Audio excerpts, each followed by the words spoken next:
Controversial British politician Nigel Farage has claimed Sydney police threatened to shut down his speaking event last night unless he paid thousands of dollars for security.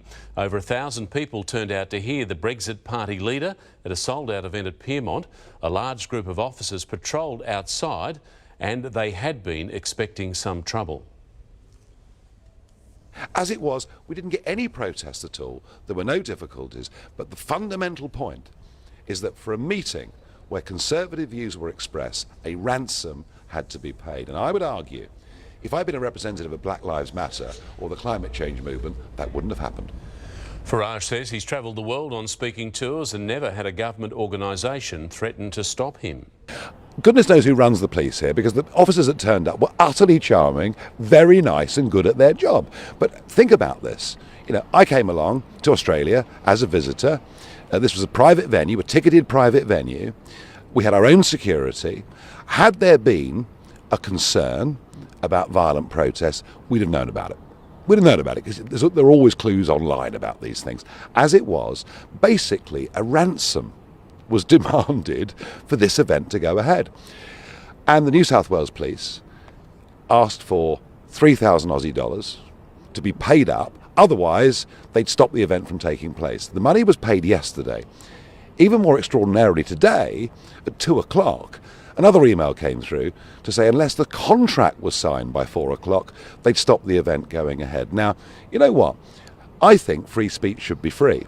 And I think for the police force in New South Wales, look, I'm an outsider, but if this happened in my country, this would be a front page story on every national newspaper.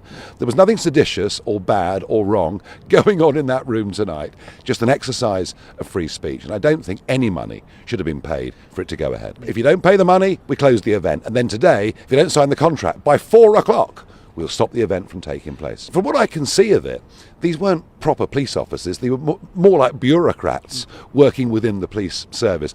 I want to re-emphasise the officers that turned up were charming and lovely and doing their job.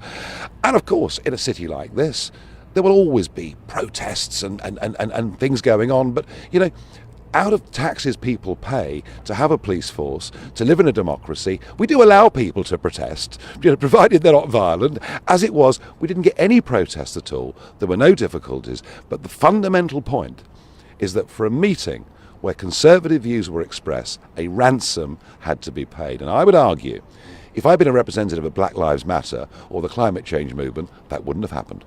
In Melbourne last night, a few people turned up with banners, sort of alternative curriculum vitae for me, but that's fine. Look, I've lived with protests all my life. We didn't get any tonight.